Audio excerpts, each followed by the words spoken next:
Quick question. So you see I got my own car. I take myself out to eat. Take myself on solo trips. I buy myself whatever I want. Hair done. Nails done. Toes done. Anything I desire, I get myself. So why would you ever in your life think you can come over here and give me the bare minimum? Bitch, I don't even give me the bare minimum. Get the fuck on. Oh, bitch, you got me fucked up. Bitch, I make your shit. Bitch. Look at this dummy. She thinks she's doing something great, when in reality, she just listed out things a normal, responsible adult do. Oh, you make your own money, you pay your own rent, you got your own car. Guess what? Every adult has that. They're not doing something special. They throw the word bare minimum when the man is not spending more money for her than she spends for herself. That's why they throw that word. If a woman who is confident in her own self, who makes good money, will never throw that word around because she knows money is not the issue. She wants a man's time and affection. Those are the important things for her. But women who are broke like this will throw the word bare minimum because the man is not spending more money than herself. That's just what I think, man. Let me know what you guys feel. Let's move on. I need to move to a different state. I just saw this guy that I blocked at the gym. He came up to me and spoke to me. It was so awkward. I tried to ignore him and keep my headphones on. I acted like, I didn't have enough hands to take my headphones off because I was carrying a barbell pad, water bottle, and a weight. He grabbed it for me and was like, oh, I'll put that back for you, like my weight. He asked how I was doing like 5 times. He apologized for how it ended. And then he had the audacity to say to me, we'll do something soon. You're blocked! Good luck contacting me, so it was so awkward. I can't let that happen again, and I need to move. Cleveland, Ohio is too damn small. I hit legs though, and this is my glute pump. For those of you who even think that I edit my shit, this is directly taken on Snapchat.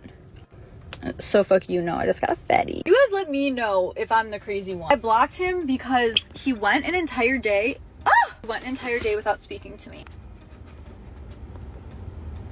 But I didn't block him while he was ghosting me. And mind you, I called him twice and I texted him twice, and he went that whole day without speaking to me. Texted me the next day at like 9 p.m. and said sorry with some lame ass excuse. I emphasized the excuse by thumbs upping it, and I still gave him a period of time to be mature and call me like a man. I think I waited until the next morning and then I blocked him. No, I didn't wait till the next morning. I gave him a few hours maybe though, because he DM'd me on Instagram the next morning, realizing that I had blocked him. Anywho, am I the problem? Let me know what you think. I just think these men think that they can run circles around me and play games right in my fucking face. I don't even think the first one was the right analogy. And expect me to be sitting at home just fucking waiting for the fucking phone call. No, sir. This is turning into something it wasn't supposed to be. Bye. Would you look at that? She said the guy was not acting matured, and if she's the crazy one. Well, I don't know about the guy, but you definitely weren't handling it maturely. You should have just said it from the start that you're not interested. Let's not talk about it. The guy would have done his own thing. She would have not bothered you in the gym. Just be frank. Just say directly what you want. And the way she's acting, obviously, she got plenty of options. That's why she's having that kind of attitude. But down the line, after a couple of years, when she's hitting 30, all those options will go away. And then she would be desperate to get a man like that who's at least replies after a day back. She will not find any guy wanting her when she's close to 30 with that kind of attitude. If she's sweet, gentle, kind, of course they will get approached. A woman like that, with that attitude, I highly doubt. But that's just me. Let me know what you guys feel about that, and let's just move on. I'm single. I've been single for 8 years. And I'm getting kind of lonely. But I'm not going to cave. I'm not going on the dating apps. I believe that I can meet my tradie soulmate in the real world. I believe it. I believe it. I believe it. I believe it. I really miss like sleeping next to someone and cuddling and giving someone back tickles and asking someone, would you like a glass of water? You know, like, I miss caring about someone. I miss listening to their heartbeat and listening to them breathe and counting their freckles. Like, I miss it. 8 years. She's single for 8 years. And she still has hope. Do you really think in those 8 years she was actually single? No, she was getting found it on those dating apps. That's why she now decided that she's not going to go on dating apps to find someone. She's going to find them in real life. And she's hoping, in their terms, she is manifesting a guy that she wants. It's going to be difficult to find that kind of guy. But hey, they're delusional. Nothing can help their delusions. So stay happy, sleeping alone, because that's your guy life going to be. Okay, I want to talk about something that went wrong on one of my dates with someone that I was excited about, Newport boy, if you've been following my story. I've honestly just kind of lost interest in dating him, but I want to explain why. I feel like maybe this will be a good learning lesson for some men who are out dating and maybe give some insight into how women feel on first dates. I don't even know how him and I matched on Hinge, to be quite honest, because he lives in Newport Beach, but I was still open to it because obviously I'm just looking for the right guy. Newport Beach is only an hour and a half away from me. So if he ended up being like wonderful, it's really not that big of a deal. We chatted for a couple weeks. We did a lot of voice messaging back and forth, and I was so excited to go on a first date with him.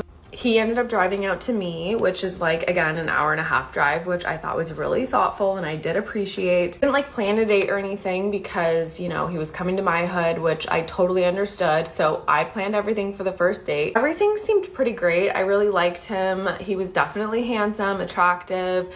And I feel like that same chemistry that we had with like the voice messages was still there in person. The only thing I noticed in person that I feel like you really can't get over text messages or voice messages back and forth on the phone is that I felt like he really dominated the conversation in person, which I would have never known on voice messages because it's just like you send one, they send one. So I didn't have that experience of what it was like to have a real like dynamic in-person conversation with him, and I kind of felt like he took over a lot. So I was paying attention to that, but that wasn't like enough of a red flag. I just didn't love it. We went to dinner. He paid for dinner, which was great. I always really appreciate when a guy pays for dinner. And then we had already had our first kiss. So when we were saying goodbye to each other at dinner, it was time for me to go home and time for him to go home. We were doing like a goodnight kiss, which was great. I was like all for it. And then he just got really handsy and was like putting his hands like in my shirt, like caressing me up here, and was like grabbing me from underneath like at the bottom, and like it just was too much. What really bothered me about the situation was I had mentioned like, oh, it's time to go home. It's like 11:30. It was almost midnight and it's our first date. Like, I'm not hooking up with you. Sorry.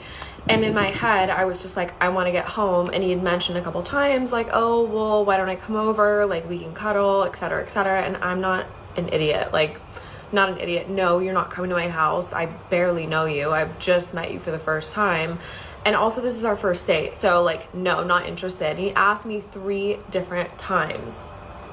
Like, answer is no, dude. It kind of like ruined my date experience for me, because for the most part, I had a pretty good date. And then when he did that, I just felt like, I don't know, kind of violated. I just got very like, oh, okay, like good night. And we left it at that. He even sent me a text message saying something about almost exploding on his way home. I just feel like that's something on a first date. Like, for me, the goal is to feel very safe and to feel like you're a gentleman and that you respect me. So the next morning, I just didn't know exactly how I felt about that date. And I didn't say anything to him. I just kept chatting with him, and I was like, maybe he just had like too much wine to drink and he wasn't being himself. I gave him the benefit of the doubt. We talked for a little bit more, and then he asked if I wanted to come down and drive to him in Newport, which, to be honest, I was all for, because he had mentioned it on our first date. And I was like, yeah, sure, like I'll drive down there. But then that kind of happened at the end of the night. And so I kind of felt uncomfortable driving to him. So I asked him like, okay, well, let me think about it. Like, what would we do? And he was like, oh, I don't know. Like, you could come to my house. I'll make you dinner. And in my head, I'm just thinking like, this is our second date. I don't want to come to your house. if we're in a relationship, I would love to do that, and I would love to have you make me dinner, and I would love whatever would come after that. But we're like in the beginning phases of dating, so no. And that was pretty much like the final turnoff for me. I ended up telling him like, I don't feel comfortable coming down to you, and I did explain why. I kind of felt like his priorities were maybe hooking up, and even if that wasn't the case, I just didn't feel like he made me feel safe enough in an intimate way to even want to get there with him, if that makes sense. I'm sharing this story because I feel like it is important for men to know that, especially on the first, second, third date, like you should be actively making sure that you're making the woman feel safe and respected. I promise you, like, intimacy and all of those other things will follow, but it's not gonna happen if you make someone immediately feel like you're pressuring them. So that's why Newport guy didn't work out, and I honestly just lost interest. I'm in the market for a gentleman, and that's what I want. In a market for a gentleman. Well, of course, all women look for that. And I didn't find anything, or most of the things were probably fine from what she described, if that's actually happened. Well, a few things I picked up that she said the guy was dominating in conversation in real life. Not sure what that means. It could be anything. So let's just move further from that point. Then let's move to the point where the guy was actually trying to hook up within the first date or second date. That could be a problem, because that should be a problem. You should not be approaching that way. But again, she went for a good-looking guy, and a good-looking guy is very rare. So of course, these guys have plenty of options, and they probably have never been rejected that much. So they, in their brain, they think they can just hook up in a first date or a second date, and that's what that guy was trying to do. He was not looking for a wife, he was just looking for another one to hook up with, and you were just one of those. So that's why he was doing what he was doing, and you were expecting something that the guy was not.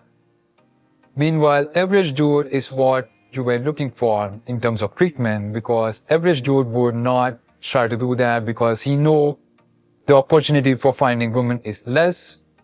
So he would try to act as nice as he could, want to make the woman comfortable like she mentioned, and all that stuff. A good-looking guy, he have plenty of options. Why is he going to waste time doing all that stuff? Just a simple common sense logic here. Now, of course, not all good-looking dudes are playboys and all that, but the way she described it, that definitely sounded like one. But that's just me, guys. Let me know what you feel. Let's move on. So I did a thing today. I was really brave and I agreed to go on a date with a guy, which is something I haven't done for about 18 months just because of the whole cancer diagnosis. I haven't really felt well enough to go. So I agreed to meet this guy that I met on Bumble tonight. I turned up 10 minutes early. Took me ages to find something to wear because I put on so much weight, so I felt really anxious about going on the date. Anyway, I turned up early. I was sitting outside and I got a text to say that he wasn't coming. And I know it's really silly because I've had some really bad dates before, but I just felt really let down. And it was really hard to agree to go on the date anyway, because of all the stuff that I've been through. I was scared to be vulnerable with somebody. I haven't been in love for a really long time. And it's just this kind of behaviour on online dating that just kind of really puts you off.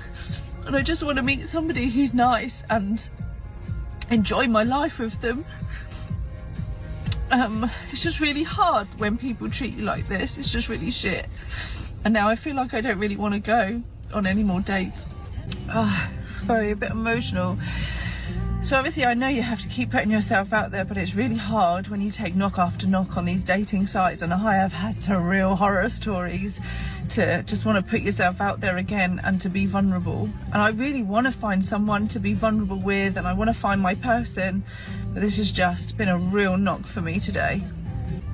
And you know what's really annoying is that a guy wouldn't treat somebody like this, or a girl wouldn't treat somebody like that if they knew them. You wouldn't stand them up and give them ridiculously stupid excuses. You'd be respectful and try and make it up to them in some way at least. I don't understand why people think that just because it's online dating that this is okay. It's not okay. If you've ever had a bad date, put your comments below, because I think I am done. I think it is time for Married at First Sight. Marriage at first sight. Did you guys hear that? She's living in her own delusions. See, this is one of the examples I wanted to mention before, that the woman we saw before who was blocking and acting with all arrogance in that gym video when she was blocking that guy. This is her future if she doesn't correct her attitude.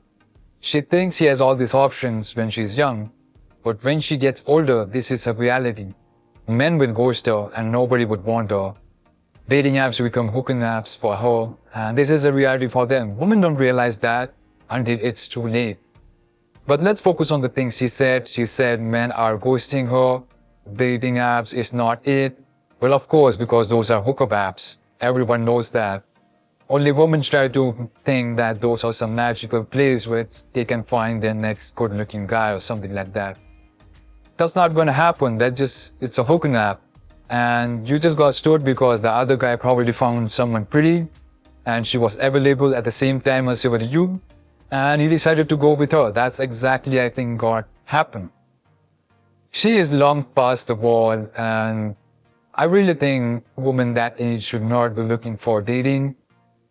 If they just want to have one night stand and all that stuff, go for it. Who's stopping? But if you want actual relationship, I think that ship has sailed long ago. It's going to be rare to find some sim, because no man with brains is going to marry someone at that age and risk losing half his shit. Oh my god, guys, you don't know what just happened. I might have a date. So I'm just walking. I'm just walking around, Lakeshore area. And I see this black SUV. Is it an Escalade? I'm not sure. But there's this white guy in there with a hat on. And I'm just crossing the street and I see him. Oh my god, he just texted. So I just look at him and I just keep walking, I'm going to Tim Hortons, on my way to Tim Hortons, which is a couple blocks away, so I could use the washroom. So I, as I'm going to Tim Hortons, I have to cross, and somehow he must have went around with his car to end up at the same crosswalk as me. I don't know, fucking magic. I don't know how he did that. But anyway, so I'm just crossing. It's he wanted to see where I'm going. So I get into Tim Hortons and I go to the bathroom and I come out and he's there, at the till. And so I just walk out and continue my walk, back to my car. And as I'm walking like this on the sidewalk, he pulls over and he rolls down his window and I look at him and he's like, "Can I take you on a date?" And I'm I walk closer, I'm sorry? He's like, "Can I take you on a date?" And I was just I knew it. I fucking knew it. You could feel it that this guy wanted to, you just know. And I looked at him he's like, "Well, how else are you gonna meet people?" He's like, "Better than the apps." And I'm like, "Yeah, I guess I could give you my phone number." And I said, "I'm Magda." And I gave him my phone number. I'm like, "What's your name?" His name's Chris. And he's like, "Okay, I'll text you." I'm like, "Okay, nice to meet you." And he drove off and he just texted. I didn't check it yet. Ha! This is the best way, ladies, to meet men. I don't do dating apps. I never will ever again in my life. Dating apps are just for hookups.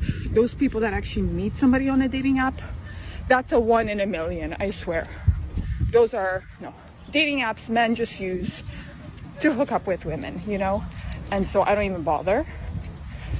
But, oh my God, guys, I have been single for almost 6 years. In October, 6 years.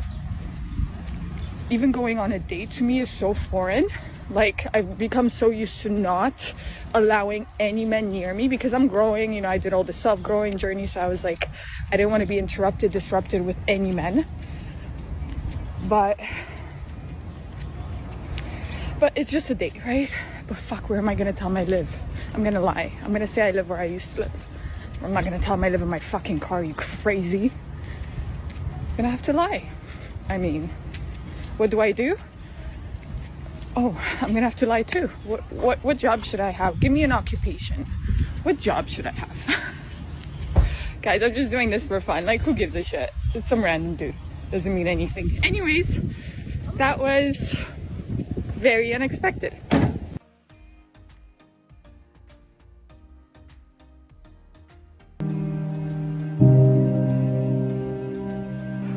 Hey, Rob, man, I can explain.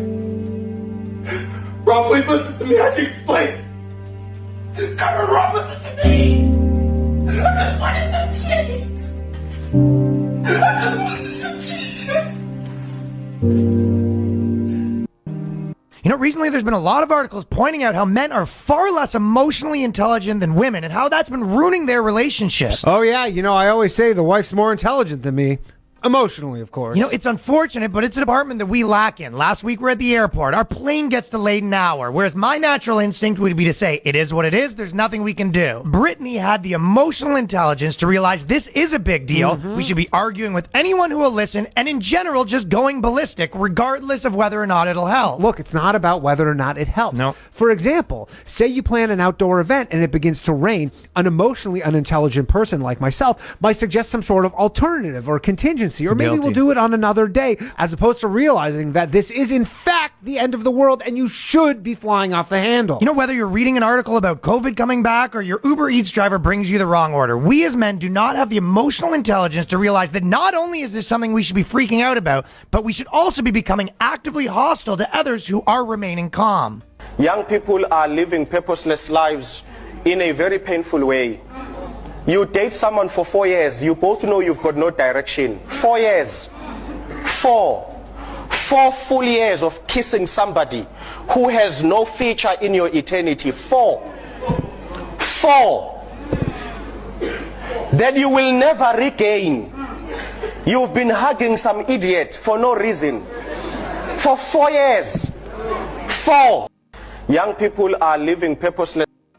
Why don't you ever talk about the men that don't pay child support? Because it's women like you who spread your legs for guys like that. Why don't you ever talk about the responsibility of women who choose irresponsible males to procreate with and then complain later when they're irresponsible? No. The women who have a one-nighter with a bartender or a guy on a motorcycle or a musician, and then you complain later on the guy's a deadbeat. He was a deadbeat to begin with. Why nobody can ever talk to you because you don't let anybody... People talk to me all day long. You can't talk to me. No, I'm trying to talk to you.